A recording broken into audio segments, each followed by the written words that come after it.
In the news, Universal and Legendary land the rights for a new Dwayne "The Rock" Johnson action film, Red Notice, with Rawson Thurber writing and directing. Link for the Deadline article in the description box below. So I'm actually a big fan of this news because I like the direction that The Rock's career right now is headed. Rawson Thurber and him are teaming up again to make this film, and we have to wait and see what Skyscraper does and how we enjoy that film, because Rawson also directed that film. So we have to kind of wait and see how well received that film is. Also, what do we think of it once it comes out and we have an opportunity to see it? And then from there, we can kind of gauge our excitement levels a little bit more and say plus or minus yay or nay on this news. So right now, this film is reported to be costing around $125 million.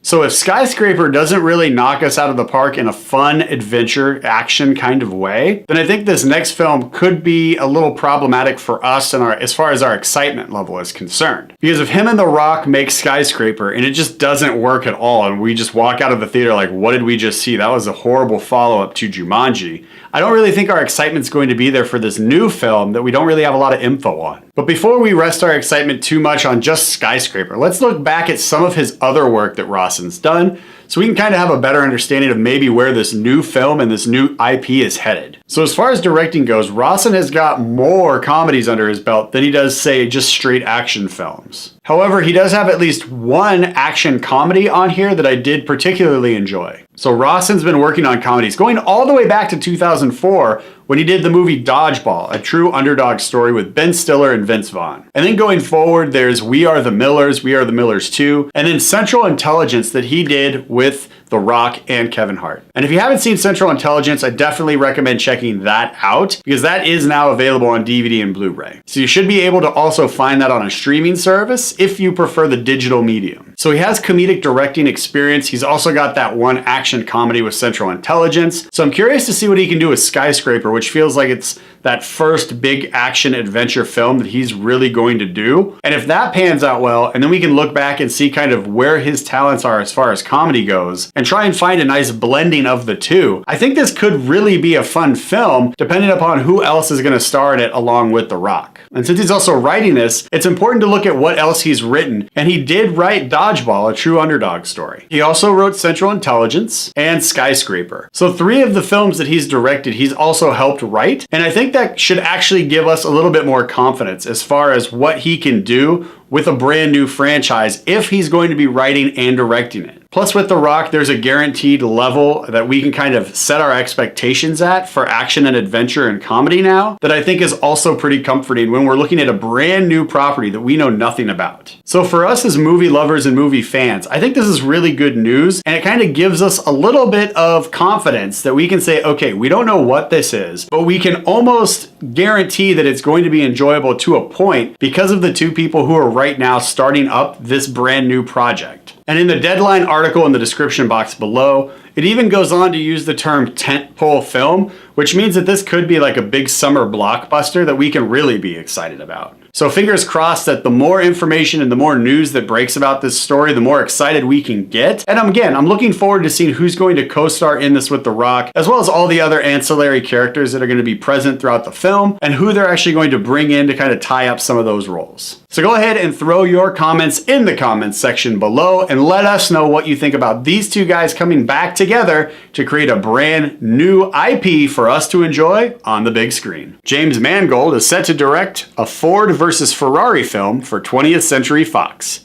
Link for the Variety article in the description box below. I think this is pretty good news. However, I understand that some people might be like, why? Because if you aren't a fan of race cars and the history of racing and stuff like that, I understand why you might be kind of underwhelmed with this news. If you aren't familiar with the story, it takes place before the 1966 Le Mans, where Ford actually is trying to create a brand new car. So he sets out a team to try and create something brand new that's never been seen before. to actually try and rival the Ferrari and beat the Ferrari in the Le Mans Championship. So this sounds like it has all the ingredients required to make a film that really looks at struggle, perseverance, creativity, teamwork, overcoming obstacles, overcoming challenges, believing in yourself, seeing what is capable of happening, and then working towards that against all odds. And from the initial onset here, it sounds like it has everything that would be necessary to tell a great human piece about achievement, overcoming adversity. But if you aren't familiar with James Mangold as a director, I can also see why you might be like, well, I don't know, didn't he do those Wolverine movies? And yes, you would be right. He did the Wolverine, which was not great. However, he did follow it up then with Logan, which was incredible. But let's take a look even further back at his IMDb page as a director, because he has a lot of really good film under his belt as director. In 2005, he did Walk the Line, the Johnny Cash story, which was an incredible film. In 2007, he did 3:10 to Yuma with Christian Bale and Russell Crowe, and is still in my top 10 favorite Westerns of all time. And then in 2010, he did Night and Day with Cameron Diaz and Tom Cruise, which, while it wasn't an amazing spy thriller, it was just a fun kind of spy action flick that you can just turn on a Sunday afternoon, and it doesn't really require a lot of brain power. And then in 2013, he unfortunately did The Wolverine, which was a really big stinker. If you're a fan of the X-Men movies and like Fox and everything that they were doing with the Wolverine character with Hugh Jackman, this definitely felt like a disappointment and a step in the wrong direction. However, in 2017, last year, he redeems himself with Logan, again, another Wolverine movie starring Hugh Jackman, but this was an incredibly well-made film, an incredibly beautiful told story that really looks at like a coming of age and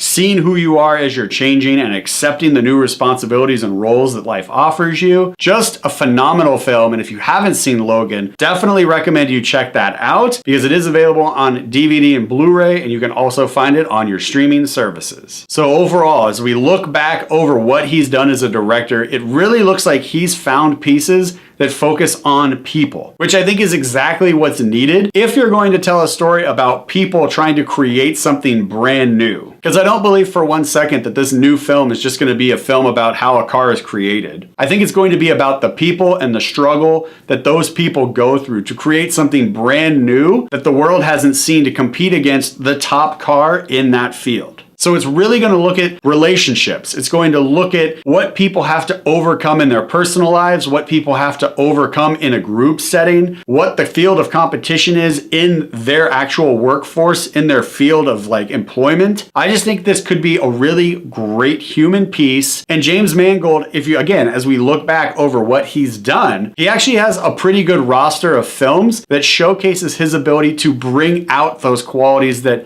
make individuals unique and make those individuals a worthwhile watch on the big screen. 3:10 to Yuma is a Western, yes, but again, it looks at the lives and the personalities of the people involved in that story, and it's not so black and white. There's nuances throughout that film as far as character development goes, and again, I think this is a good choice for this new film. I don't think it's going to be about the cars, I think it's going to be about the people, and I think James Mangold has actually set himself up as someone that we can look to and say, okay, we see what you've done, can you do it again? Or are we going to get another The Wolverine? Fingers crossed that it's more like Logan and 3:10 to Yuma as far as character development and story goes, more than The Wolverine, and I think we'll be all right once this film hits theaters. Steven Spielberg's Amblin Partners have optioned for a World War II story based on a book by Judy Battlehan. The book is titled Daughters of the Resistance: Valor, Fury, and the Untold Story of Women Resistance Fighters in Hitler's Ghettos.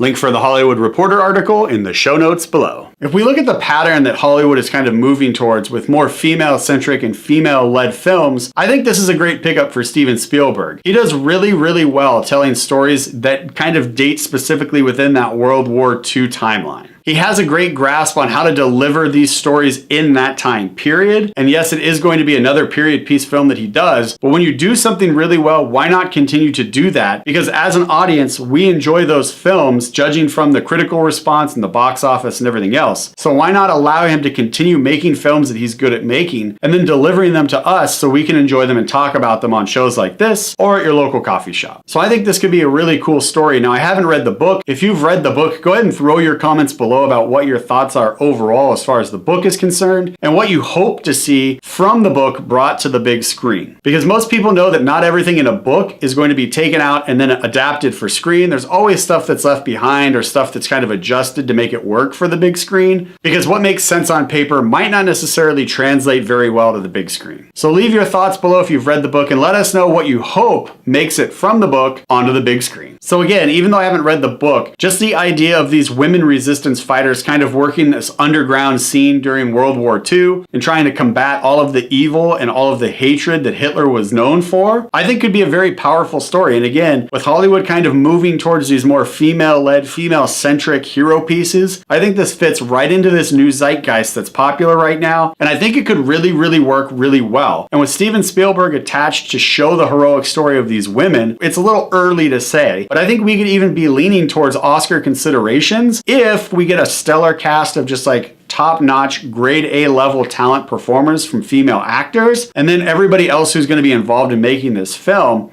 From just the initial onset, from just the initial news, it sounds like this could be really big and could be like a really powerful period piece that looks at what these women were doing to combat all of this evil that we saw during World War II from Nazi Germany and their effect moving through Europe. But again, if you've read the book that this film is going to be based off of, please do comment below and let us know what you thought, and also if we should check this book out. Honorable mentions: the 50 Shades franchise tops $1 billion worldwide. Jake Gyllenhaal, Ansel Elgort, and Zendaya to star in the crime thriller Finest Kind. Diane Kruger and Eric Bana in talks to star in the spy thriller The Operative. Paramount and Imagine Entertainment are teaming up to adapt the autobiography of Gucci Mane for the big screen. Timothée Chalamet is set to star as a young King Henry V in The King. Michael Bay is in talks to direct a Lobo film for DC Warner. All right, and that wraps up the news this week. I hope you guys enjoyed the topics that we discussed here as much as I enjoyed sharing them with you. If you did enjoy them, go ahead and give me that thumbs up, because again, the thumbs up helps other people who like movie-related shows find this movie-related show on YouTube. Hi everyone, this is Jeremy Brunansky, and you've just finished watching the movie news segment. Now, if you enjoyed that, you may want to check out the Certified Rad playlist, which covers something awesome and uplifting that we found, or you may want to go ahead and check out the Special Segments playlist, which covers just a range and variety of topics that I want to dig a little deeper in, but we don't necessarily have time for on the weekly show. We will see you guys next Monday for a brand new episode of Brunansky's Vlog right here on YouTube at 10 a.m. PST. Have a great week, everybody. Take care.